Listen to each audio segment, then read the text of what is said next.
Hello and welcome to the RevOps Show. We're all familiar with this thing called the status quo. And if you grew up when I did, you'll probably hear High School Musical in your head.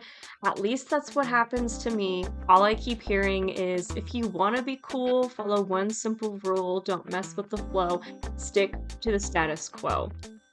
Anyways, thanks for going down memory lane with me. And if you forgot about High School Musical, you're welcome for getting that stuck in your head. Today, Doug and Jess are going to get into the status quo, which takes a different turn than where Jess thought the conversation would go. So let's jump into how the status quo can be an enabler in RevOps.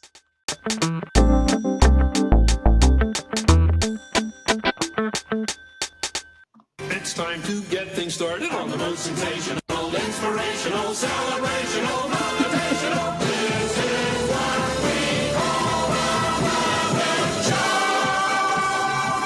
Show. See, I thought I would throw a change up there. Jess! Doug! How's it going? I don't know, I think I'm ready for a nap. Same. It's been a week. Seems to be every week, though. I was going to say, isn't every week a week? Every week's a week.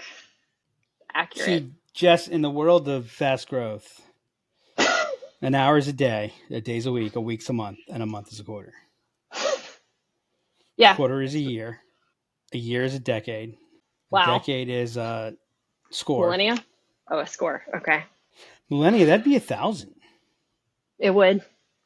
Don't you have to go to like 100? Century? Shouldn't you go to century? Century. Should have gone to century before millennia. Should have gone to century. We got to get our... You got to learn your Roman numeral system. I do, apparently.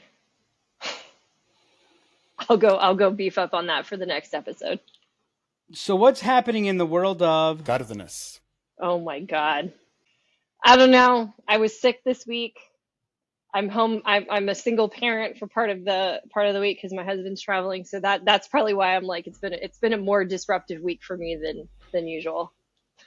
Now, is he gone for the weekend? He's gone for the weekend as well. Yes. Comes home Sunday night. So I'm going to spend Mother's Day by myself with my kids, and it's going to be amazing. Well, aren't they going to take care of you? I forgot it's Mother's Day this weekend. Yeah. Remember, it's Mother's Day. Yeah, sure. The 7-year-old and the 10-year-old are going to take care of me. That's how it's going to play out. Aren't they? Isn't that the age that they make their first attempts to provide breakfast in bed? And God. So I'm not going to lie. I'm praying there's no plans for them to try to do that on their own because the cleanup. Yeah, my favorite example of Mother's Day is what Tony Kornheiser said he asked his wife for on Father's Day. The only present he wanted for Father's Day. What's that? Permission to go golfing on Mother's Day.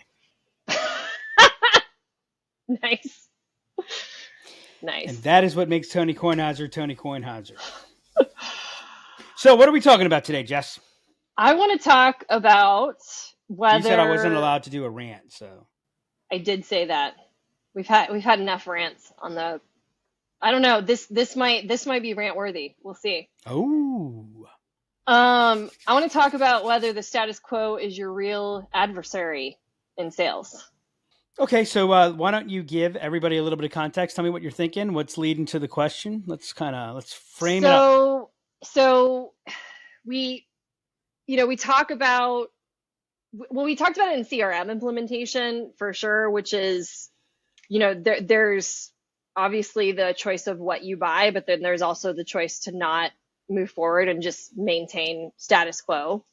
I think of it as kind of just drifting along, if you will. And so with sales teams, there definitely is this MO at times to maintain status quo and just continue going how you've been going. And, I'm curious, your thoughts on, is that positive? Is that negative? And how does that impact your growth and your sales team overall?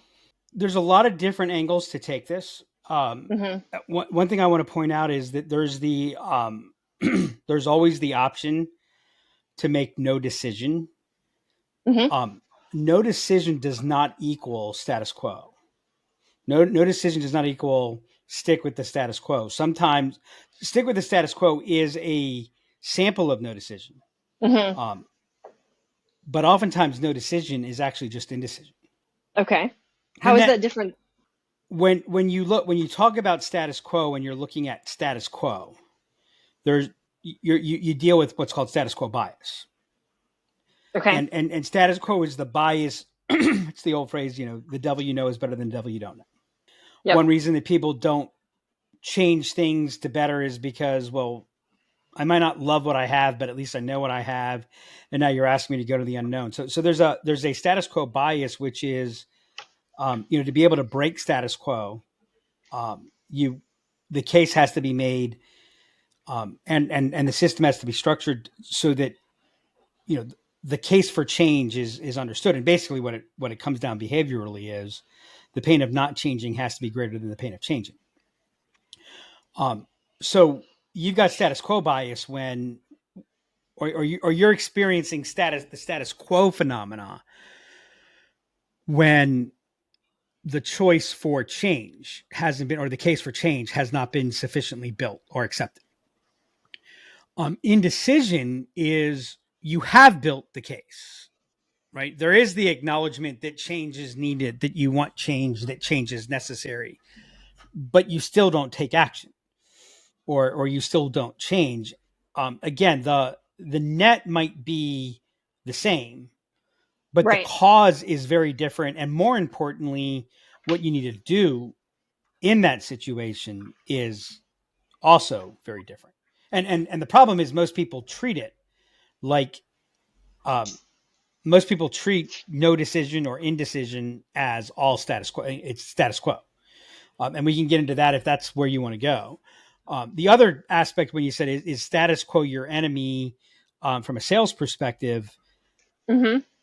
the question I have there is, are you asking me, is status quo the enemy from the perspective of I'm my go-to-market motion in sales and the results I'm trying to get from sales? Or are we talking about it from the standpoint of a RevOps responsibility, and I'm trying to drive change within or with the sales organization? So I was thinking about it from the RevOps standpoint of trying to drive change within the sales organization and the resistance you get when doing that, and kind of the sales team wanting to maintain that status quo. Okay. So what you're telling me is all the prep I did for this episode was for the wrong status quo. Okay, no problem. I can live with that.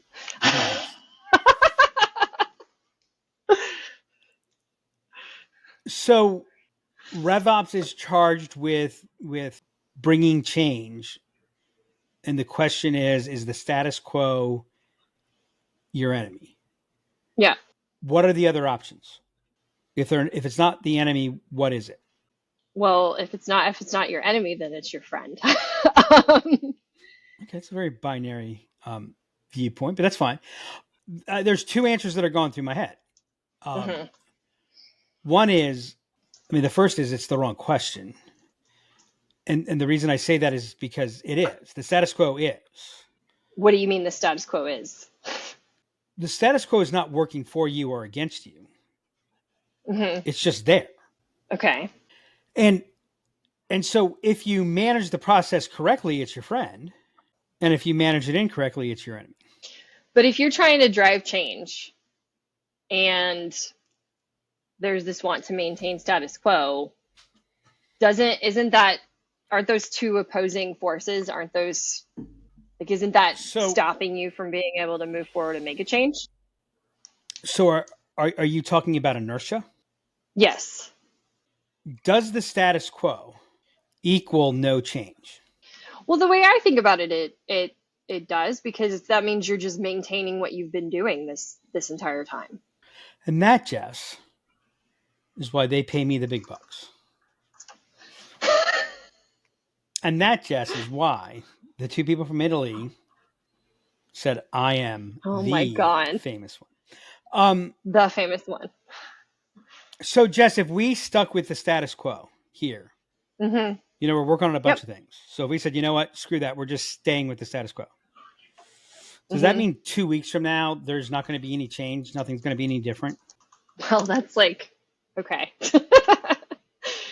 No, no, So, because the landscape will change, and what we're working on will change, and and dynamics what change. we're doing will change, Yeah. Yeah. especially when you consider the fact that where does this question come up most frequently? Where this issue comes up most frequently is when we're trying to create greater scalability, greater Hmm. predictability, standardization, etc. And the difficulty is that the status quo is too variant. We're too all over the place. There's chaos, there's confusion, etc. So here's what we're saying, right? The problem that we're having is everybody's always doing something different. And so we want to drive change, but the problem is that they've got a bias to status quo, so they're not going to change. Yeah, that's accurate. So I don't disagree that the perception of status quo is Hmm. no change, but one of the first things that you have to realize is change and status quo are not opposite ends of a spectrum. They're different things. Because again, in your status quo, things are changing. Things are going to change. And by the way, Okay. as you said, and even if you don't change, the world Hmm. around you is changing. So the context and the impact but here's the interesting thing, right? So the people who come in and talk about change, large language models, it's going to change the world. The internet changed the world. It did, and it didn't.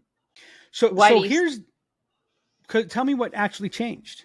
information at our fingertips? So information accelerated. Yeah. Okay. All right. Okay. Okay. Right? Now I follow what you mean. By it didn't even- I mean, the biggest difference you can say is, like legitimately, the paradigm shift is asymmetry of information to less. But here's a question for you: is there really a lack of asymmetry of information? Do you really have access to all information, and you have the No. same access to the information that? Here's the thing that we found that's actually the most interesting in the democratization of. Hmm. We went from Gaussian distributions to Pareto distributions. Okay. I'm going to need you to remind me what that is. Bell curves to the 80-20 rule. Okay. Distributed. So if we go back into the 1950s and 60s, 70s, and 80s, what we saw is as rich people were getting richer, Hmm. the average person, the middle class, was getting more rich than the rich people were. That is not true anymore. That is Right. the opposite of true, right? Remember when inbound started? Inbound was the great equalizer. The internet is the great equalizer. Right. In the old days, you had to outspend your competition because the cost of distribution was too high. And today, you can outthink your competition. Yet, the principles of number one, number two, or go do something else have only been reinforced. Right. And by the way, I would say, if anything, it used to be number one, number two, and to some degree, number three. Now it's basically number one. Right. Facebook owns social. Google owns search. It's called the Facebook and Google tax. Start a consumer business and don't advertise on Facebook. Good luck to you. By the way, what did Facebook announce? Facebook announced a year ago that Apple's change to opt out of that information was having a dramatic impact on the effectiveness of their ads and was impacting them to the tune of $10 billion, except now people are only spending more. And by the way, if you look at the spend on Facebook, the spends keep going up. By the way, what are you getting for the bigger spend is continuing to go down. So the whole basis of search and how search changed the world was the advertising complex had their chin stuck out. It was artificially high rates that they could control because you had to be on. And this came in and now I could bypass all that craziness and et cetera. Yep. Right. Except, that was true for a little while, but it didn't actually change anything. We're actually right back. And in some cases, it's even more structural than it was. And so one of the things that like my favorite thing about Jeff Bezos' philosophy is he always says that his advantage has always been that where most people define everything by what's changed and focus on what's going to change over the next 5 or 10 years, I focus on what's not changing. Right. And here's the thing that you've got that doesn't change. Right. And by the way, we can bring in until this element changes, we can bring in AI, we can bring in large language models, we can bring in robots, we can bring in aliens, we can bring whatever we want to bring in, and the human biological psychological system, while it continues to evolve, has not changed radically. Right. And so is AI going to change the world? I mean, yes, it's going to have a big impact, but is it going to fundamentally change everything? What's the key to a great movie pitch? What's the key to a great fundraising pitch for a new business? It's like this and different. Okay. If it's just different, you're too different. Right. So if all you're talking about is changing, then you can't get any change because you have no stability. Like, why can, I mean, shit, people have been calling for the extinction of IBM for 40 years now. Yeah. Why can IBM do something small and it have massive impact and it takes them forever to do it? Right. And I mean, back when we started, we did 5 big things a week and nothing happened. So is inertia the enemy? If there were no inertia, there probably would be no life. So I'm going to start there. If you're looking for job security as a RevOps person, I would say the first aspect of job security is life. Yeah. And I'm obviously exaggerating and having a little fun on purpose, but one of the things about inertia is mass. Okay. So when you've been here 7 years now? 7 years, almost. 7. Yeah. 7 years ago, we had less inertia. What did you say? Here we had less inertia. Yeah. Far less. But anytime we wanted to do anything, it had less impact. We had no mass. Yeah. Okay. We could change anything because we had no mass. It's like, hey, here's a feather. What's preventing us from doing that? A feather. Right. And so, what is it? Is it the second law of thermodynamics or the second law of physics? A body of motion. Coefficient. The coefficient of friction. A body at rest tends to stay at rest. A body in motion tends to stay in motion. Yeah. So by the way, what's the first thing that you want? Motion. Right. Now, here's the difficulty. Is it our enemy? Okay, so we've got a motion. We're going in the wrong direction. We're doing the wrong thing. The mistake is, and when you think of it as change status quo, is you try to attack the change directly. Yeah, I'm thinking. Yeah, okay. So we're going to the left and I want to go to the right. So Right. I attack it directly. Well, if you're going to do that, then you need to attack it with equal force. Okay. And actually, you can't attack it with equal force. You have to attack it with disproportionate force. Because if if I have a body going, if I have something going to the right, and I attack it with the same force, it will slow it down. Right. It won't even actually, though, stop it because of the momentum. This is why concussions are so prevalent in football. Right? If you look at what happens, you got a wide receiver running at 20 miles an hour, a cornerback running at 20 miles an hour in opposite directions wearing plastic equipment. When they collide, this all came out after the Hamill thing about what it's like 10 G's of force are created there, or 8. It's like some disproportionate level. So now here's another question. We need to change. Actually, I was just having a conversation with with one of our team members about this. And I say in any given situation, you can go into it and you can define the situation by what you don't know or by what you do know. Yeah. Now, if you go in and define it by what you don't know, you're going to go in, you're going to be uncomfortable. You're not going to have a lot of confidence. You're not going to have a lot of command, and you're going to feel lost. Yeah. Right. But if you go in any situation and you define it by what you do know, so hell of a lot more comfortable place to start from. Right. So we talk about change. Mm-hmm. Do we need to change everything? Does everything here need to change? Well, no. So one of the things that I learned, and this is from a sales standpoint, right? Yeah. We would come in, someone would tell you, okay, I've got this problem, this problem, this problem. Right. And we'd go, oh, great. Well, we can fix this. Mm-hmm. And fear is triggered. Why is fear triggered? Well, fear is triggered because what I just said is I'm going to change everything. Right. And what you're afraid of is, well, wait, if we change everything, we're going to change everything I don't like and everything I do like. And that's why we go in, we ask what defines success. Mm-hmm. What are the barriers to success? Yep. What are the enablers to success? Want to deliver a change management message that can stick? Mm-hmm. Here's where we need to go. Here's why it's important.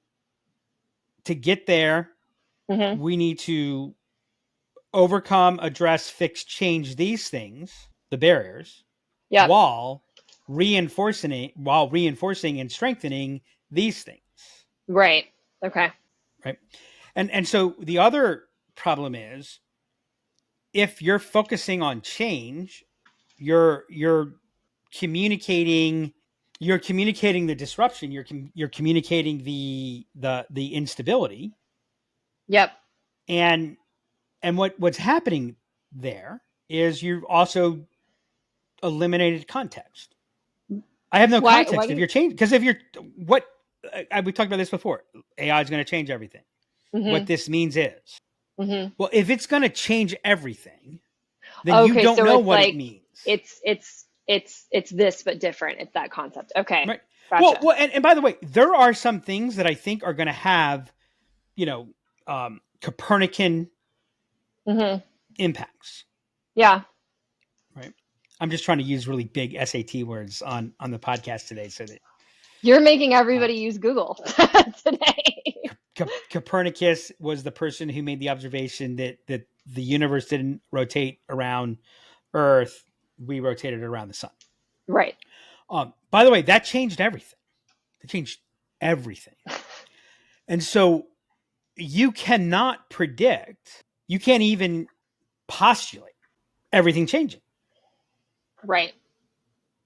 Right. What happens if the internet becomes illegal? If the internet becomes illegal? Yeah. Yeah. What happens if the internet becomes illegal? That would be very disruptive. And I don't know, but we don't like, ways. Yeah. you Right. know, could the internet become illegal? Yes, it could. How much time should I spend thinking about the internet becoming illegal? Probably None. not a lot. Why? Yeah. 2 reasons. Very small probability of happening. But number 2 is there's nothing I can do about it. And the only things that could have any chance. Oh, actually, here's a real scenario. Because I had people when I was in financial services, some of especially the counter investments that we would use, they were often represented by very counterintuitive people. And they used to say, the dollar Mm-hmm. is a fraud. The dollar is a con. The dollar is I had one person who was trying to tell me the dollar is a Ponzi scheme. Not only is the dollar a Ponzi scheme, currency is a Ponzi scheme. You need to be prepared. This is going to happen and everything's going to blow up and you need to be prepared. And my response was, well, what happens if let's say you're right. What happens? Yeah. The closest he could get was maybe we're back to a barter economy, to which, by the way, I did point out to him that his investment would not be particularly helpful or useful if that were to happen. Right. But again, so when you have that level of shift, you can't predict that. And so if we define things by what's changing, then how no wonder why we don't have alignment. Yeah. Right. And by the way, if you take a look at the greatest science fiction that's out there, for all of this is a completely different world. Right? So if you watch Star Wars, and like this isn't new by any means, but if you watch Star Wars, visually, especially when it came out, it was different. This was like nothing we've ever seen before. It is a completely different world. It is totally reimagined. Unless you watched Westerns. Right. Because that's all it is. It's a Western in space. So when you look at the greatest science fiction that the dystopian worlds of whatever, like however you want to do, what you're going to find is what enables the story to work, what enables people to understand the story is what is the same. Right. And by the way, that is why those types of movies, like dystopian type movies that put you in a totally different place, one of the reasons that there's such great commentary for modern times is they're actually telling the story of now. But like I remember the episode on Star Trek, on the original Star Trek, and there was I'm misremembering the colors, but blue, white, and white, blue. Mm-hmm. So like the people were half, like one half of their body was blue, the other half of their body was white. But the two different species, it was reversed. One was on the right side, the left side, and Right. they were reversed. And of course, that was a commentary on, Caucasian African American, and it actually led to a conversation that really had impact on race, et cetera, et cetera. So that, Right. because you're watching that and you're like, well, that's just ridiculous. And okay. So again, so coming back to it, if you want, so from a RevOps standpoint, Mm-hmm. you can't fix everything. But I thought that's why you had RevOps, is to fix everything. Well, let's say that you could. Okay. Let's just say for a second that the number of things you're working on isn't the issue. Right. If we were working in simple systems, in really simple systems, Mm-hmm. so let's say we had literally a manufacturing machine, a piece of equipment that Mhm. had 100 different sections to it, and there was something wrong with all 100 segments. Okay. And this is a machine that is an algorithmic machine. It just does the same thing again and again. And Right. again and again. Right. So you have 100 problems. You could theoretically have 100 different teams work on each part simultaneously and fix it. Mm-hmm. And the reason is each part is independent of the other part. Mm-hmm. But what makes a complex system complex, Mm-hmm. what makes it an ecosystem is everything impacts everything. Right. So if I were to go in outside of the fact that whether it's inertia or something else that creates a problem, Mm-hmm. if I were to fix 10 things at the same time, the problem is the things that I'm fixing are all different. Impact. Yeah. But it's not even the impact. Like it's why when I coached baseball, we started from the bottom and we worked up, but we also only worked at one thing at a time. Because if I'm changing your feet positioning and your weight distribution while I'm changing where your hands are, well, in changing your feet position, I'm changing your hands, and in changing your hands, I'm actually changing your feet position. Right. So it's kind of like we like to think of change. Mm-hmm. We like to think of process in a very linear time continuum. Okay. So I think so everything happens in order, and so again, it's an independent element. Yeah. What happens when you're changing a complex system, and physicists will be able to rip this apart, but it's the equivalent of you're changing, like the future is changing the past. Yep. So the condition that led you to say, I need to change this, if you're changing something else too, Mm-hmm. changes that condition. And the thing that you're changing changes the impact of the condition. And it's why it's why salespeople would get frustrated with me when I coach them, because I would spend 50% of the time on the first 2 minutes of the first conversation of 10 conversations, let alone the beginning of a single conversation. Right. And you're like, well, the reason, like, if you change what you did here at the beginning, then It everything impacts. after that changes as well. Right. And so, oh, by the way, if I'm working with a salesperson, I'm like, you need to change everything that you're doing. Mm-hmm. The base aspect in that statement is what they're doing. If they need to change everything, they should not be selling. And Okay. by the way, if you're talking about organizationally, Mm-hmm. if a company's not doing about 80% of it right, RevOps is probably not the thing they should be focused on.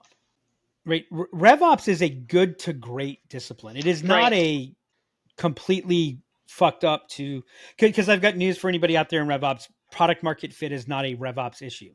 Is RevOps responsible for helping to potentially provide data and context and insight? And are they a participant in product market fit? Yes, they are, because they're a part of the go-to-market strategy. But that is go-to-market. That is to some degree, RevOps is responsible for optimizing the economic model. They're not responsible for changing the economic model. Right. Changing the economic model has changed beyond RevOps. Should RevOps be a participant in that process if you have it? Yes. But by the way, if you don't have a base level of economic model and a base level of product market fit, and you say, hey, let's bring in RevOps, we need to control friction. I don't know. Maybe you need to throw out a few more things that don't scale to figure out where, Right. Okay. So the key is, like, if I want to change something, first off, I firmly believe to change anything, you have to start off with a strength. Okay. Right. And the reason is, if I'm not starting off with a strength, then there's no confidence. Okay. Yeah. And humans can't do something different if they don't have confidence. Right. So I want to start off with a strength. Because by the way, the goal is to reinforce our strengths, not to make our weaknesses less weak. Okay. So I want to start off with a strength. I want to start off with where are we right? Or where are we the closest to right? Where are we the closest to not wrong? That doesn't mean that I'm not going to need to address that. Like, okay, this is the closest to not wrong. Right. This is not going to get us where we need to go in part 5 of our journey, but I'm on part 1 right now. So I'm going to start there. Right. And I need to get to part 2. And so in that case, if you start looking at it through that lens, there's a couple of things. One is the perception that I'm changing. This gets to a human bias. It's the omission bias. If you decide, like, you take your kids to swim, to gymnastics or something like that, and you decide, you know what, we're leaving. We got out here a little bit early. You know what, I'm going to take the more scenic route. And you come to a place where a big tree fell down and there's 17 cars in front of you, 17 cars behind you. You can't move. You can't do anything. You're stuck. See, I did that instead of getting into an accident. I thought just being stuck since your kids are there. You're going to say, oh my God, why did I choose today of all days to do something different? Right. Yeah. And you're going to say, yep, I made a bad choice today. Right. Right. Oh yeah. Yeah. If you take the route that you take every day and the same thing happens, you're going to say, oh my, I can't believe how unlucky I am. Yeah. Yep. You're not going to attribute it to a choice. Right. Even though you made a choice. So the first thing that you do when you're dealing with status quo is you help people you demystify status quo. Change is happening. Right. Yeah. I dealt with this all the time. I worked with people when I was financial advisor. My primary market was officer level employees of Fortune 500 companies below the proxy level. They typically had 80, 90% of their wealth tied up in their company stock. I had ExxonMobil people that had, they were worth $7 million.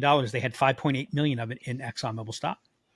Right. And there are two issues with that. A, that's not a particularly smart thing to do, but B, I got paid for managing money, which meant money had to be managed.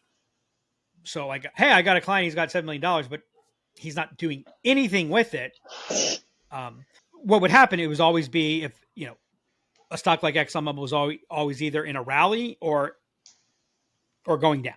Right. So right. So when it was in a rally, it was like, yeah. No, I agree. We should diversify, but let's wait until it's done with its rally. Right. And of course, if it was on the way down, it's like, well, a few months ago or 10 years ago, it was worth 3 times that. So let's wait for it to recover a little bit in that. Right. And so I would say to them, and again, this is status quo. Right. Right. This is absolute status quo bias. So I would say to them, I want you to pretend for a moment that you have no money, nothing. You are completely and totally broke. Right. Okay. or as a friend of mine like to say, you don't have a pot to piss in or a window to throw it out of. So you have nothing. Mm-hmm. And every morning, and in the morning, your fairy godmother comes down and says, Jess, I'm going to wave my wand and you're going to have $6 million. But the condition is all $6 million must be invested. Okay. So you now have $6 million to invest. How much of that money do you put in ExxonMobil? The response that I got was, I see what you're doing, Doug. And it's a good question, but I can tell you, I don't know how much I would put in ExxonMobil, but I would definitely put a good bit in ExxonMobil. Right. And I would say, would you put 90% in ExxonMobil? And they would respond, oh, no, not 90%. No. I said, okay, great. I got you. Here's what you need to understand. Every morning when you wake up with money in the stock market, your fairy godmother comes down and says, here's the money. It has to be invested. Every morning you're making a buy-sell decision. Right. And anytime you're not selling, you're buying. And anytime you're not buying, you're selling. Right. And so if you want to keep 80 to 90% in, if you want to keep the $6 million in ExxonMobil, that's fine. But understand, this morning you woke up and you decided to buy $6 million of ExxonMobil stock. Right. And tomorrow, when you wake up, you're going to decide, are you buying $6 million of ExxonMobil stock? And by the way, it was amazing almost instantaneously. It's like, okay, Doug, let's move forward. Like it almost like they didn't.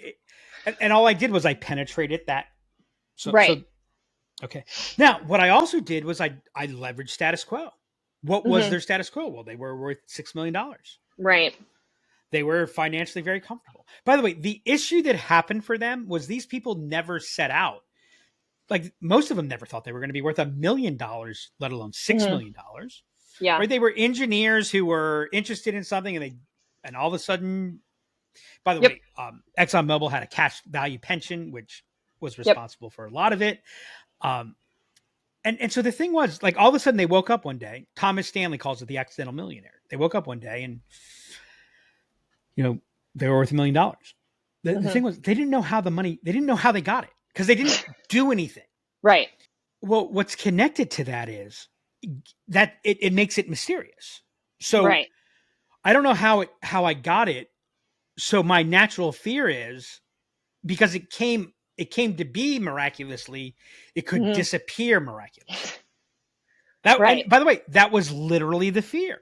So once we helped understand how this worked and they saw, oh, wait, I will be okay. It changed the entire frame. But what it did, the key to the strategy that I did, and I got people to, I would get asked the question, Doug, how do you get people to change so quickly? Right. And what it was is the genius of the strategy was it was all built on the existing framework of thought. So I used the status quo to enable the change that I wanted. Yeah. See, I interviewed Matt Dixon earlier this year on we did a RevOps show interview. He wrote the book Jolt. And this is where he talks, like the book is literally about what we started off with, that no decision could be status quo bias, could be indecision. Right. And that the problem is the way sales has been taught and implemented, it assumes all no decision is status quo bias. So here's the excerpt. Deeply entrenched sales advice says to double down on your efforts to sell a buyer on all the ways they might win by choosing you and your business, right? All the reasons you might win by making a change. Right. But this approach fails dramatically. Why? Because it completely gets wrong the primary driver behind purchasing decision. Once purchase intent is established, customers no longer care about succeeding. What they really care about is not failing. Oh, that's interesting. Okay. There is a behavioral principle called satisficing. There's maximizing and satisficing. Satisficing is, and by the way, 95% or more of what we do in our life is satisficing. Because if we were to try to maximize everything, we wouldn't be able to move. We would have to make so many decisions. Satisficing is not about seeking to make the decision that has the best chance of being the best choice. It's seeking the choice that has the least chance of being the worst choice. Mm-hmm. That is why no one ever got fired buying from IBM. Right. Right. The level of effort it takes to, right. And so here's the other thing that we do that's a mistake. We say, we are going to transform your experience. Right. Okay. I don't want, and by the way, if you're talking about salespeople, they're the most change resistant people in the world. I know. Okay. We are going to change and then here's the other thing we go. It is going to be amazing. It's going to be amazeballs, right? Inbound marketing. We are going to be generating leads for you at such a volume, you won't even know what to do. Oh my God. Right. Yeah. And so we overplay this. Yeah. We hype because what that does, it creates a sugar high. I mean, it's a really nice sugar addiction. Right. In the moment. Yeah. But there's no there. And everything is set up for failure. And the first piece of experience comes in and. Yep. So the question is not why are you better off because of the changes that we're making? That's not what's going to move people. Yeah. The positioning is, why will you fail? Why will you not succeed? Why will your life be harder? Right. If you don't change. Yeah. Oh, and by the way, in changing, here's how we're supporting you through that. Right. Right. And this is important for two reasons. And I saw this with the whole inbound marketing insanity. Yeah. To get reps excited and sometimes to justify the investment, they said, look, your reps are spending whatever amount of time cold calling and it's only generating this type of, and it's frustrating and this, and this. We are going to create content and people are going to find us. And so then we went and we run and we told the reps that we're going to do this, and this, and guess what? The reps heard. Don't need to call anymore. Okay. We're doing something new. I'm going to stop doing what I'm doing. Right. And then I said, wait, where are my leads? Right. Oh, wait, where's my this? Right. Oh, wait, it takes time. It takes some time. Well, hold on. You told me to stop. Yeah. Well, we didn't say stop. We said it's going to change. Right. And you remember what we used to say. We said, look, you launch inbound marketing, you do not tell your sales team about it. Or you tell your sales team that, we need this information from you. Like we need feedback from you on things, but right. Yeah. When you start generating the leads, that's when you start talking to the salespeople about that. And so those are the places where if you look at what we're doing, and so if you think back to that, what we're finding is where are the places that we aren't changing? Right. And how do we frame from there? So is status quo your friend or your enemy? If I didn't have it, I wouldn't have any context. Right. Status quo is your context. It's at least certainly a good piece of it. Right. Yeah.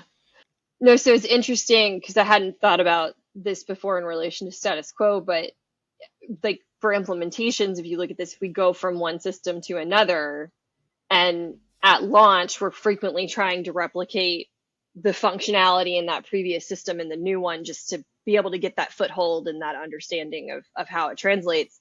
We find it much harder when we go from no system to a system versus our CRM. So like no CRM to a CRM versus CRM A to CRM B. Yeah. Because they don't have any context. And by the way, on top of that, and this is where I see a lot of people go wrong on this, because it's funny. Yes, we do that, but a lot of people watch what I do and they're surprised how little I ask about their current tool. Right. And here's why. Most people, what they're most familiar with is their most mundane activities, because it happens. So they are most familiar with the keys that they enter and the screen that pops up. And so now we bring you a new screen and wait, hold on. I don't. And so what we're getting from you, and you use the word functionality, which is, yes, that's the right word, but people miss it. Right. It's not we're not trying to copy the look and feel. So what we're going to do is we're either going to start with the user story, or we're going to take the functionality and put it into a user story. So Right. we can say, okay, here's how you did this here. Here's how you're going to do this here. And so again, okay, it's the use. And by the way, it also gets into the why of, and yes, that's how we build that out and that is all about how you frame it. So status quo, and that's why I say status quo and inertia, it's like friction. Is friction good or bad? Friction is. Yeah. So the question is not, is status quo or inertia good or bad, your ally or your enemy? Mm-hmm. The question is, how are you using it? Yeah. This didn't go where I thought it was going to. Where did you think it was going to go? I thought we were going to talk more specifically around like the cases where status quo is negative and status quo is positive. I didn't think we were going to go to just status quo, but I mean, I think it's a great point. And I hadn't thought about status quo as being your anchor to what changes are being made and kind of using it that way. I hadn't thought about that. Yeah, the status quo is your environment. Yeah. Yeah. Right. And so, I mean, if I were to take you completely out of your environment, by the way, in early days of websites, people got very, very uncomfortable on a website because we had all been attuned. Like if I walk to a spot in a store, I have the experience of walking to the spot in the store. I know where I am. It's a physical representation. I've got my sense of direction, etc. But on websites, I mean, sometimes I would just like pop up in the middle of the store. Wait, where am I? Yeah. And think about this. Even in the physical world, you are here signs create safety. Right. Right. Because if I don't understand my environment, if I don't have the context, I get scared. Yeah. Websites were very disoriented. That's where the breadcrumb trail came, which is right. Oh, this is where I am in relation. Yep. What did we do there? In the thing that changed the world? We said what made it work was the realization of how do we take the function that exists, how do we take the status quo that's important and bring that in so that I know where I am now. Yep. And I'm sorry, it's like to go into, like, we could go into situations and scenarios around that. And this has actually been a useful conversation for me because it has actually helped me understand why some things are like, why I don't see things the way other people see them sometimes. Which is like, once you take this framework, this mindset that we just talked about, my gut is any examples that you can think of are now completely reconceived. Oh yeah. Which, by the way, to answer any of those things, I would have to say, well, why are we doing this? What are the key outcomes? What are the structural gaps? What are the process gaps? Right. So we have a clear why, we have a clear jobs to be done. Yeah. And then all of a sudden in doing that, guess what? The mystery and the resistance of status quo begins to disappear. And then we find, oh wait, well, we're changing. Well, we really shouldn't change that because. Yep. So I liked the Bezos quote that you brought up around, I mean, we've hit on it in so many ways, but not focusing on what you're changing, but focusing on what you're not changing. I really like the point around you can't think of change as linear in a complex system. And then if you need the change, use the status quo to enable what the change looks like. Build off of the present. And by the way, what is zone 2? Zone 2, the realm of RevOps, transformation, that is senior leadership. Where are we going? What is the company we need to be? The now, zone 2, that is the enablement zone, that is taking it and building it into what is system design, working off of, and coming back in and coming back in. That's those are the first principles. Those are the fundamentals to change. And that's the RevOps mindset to it. Yep. Clear eyes, full hearts. Can't lose. Until next time. Thanks, guys. And that's a wrap on this episode of the RevOps Show. I always saw the status quo similarly to how Jess explained it earlier. Not much change or choosing not to change, when in reality, it just is. It just exists. You're not making a big change, but changes are still happening around you. So it's a new light into a concept that I've known about forever.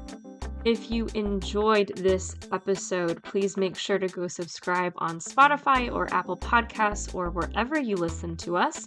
Leave us a review and share the episode. If you have any questions you'd like to ask Doug or Jess about the status quo, email me at hannah@liftenablement.com or hit us up on Twitter @demandcreator. Until next time, remember, can't solve your upstream problems downstream.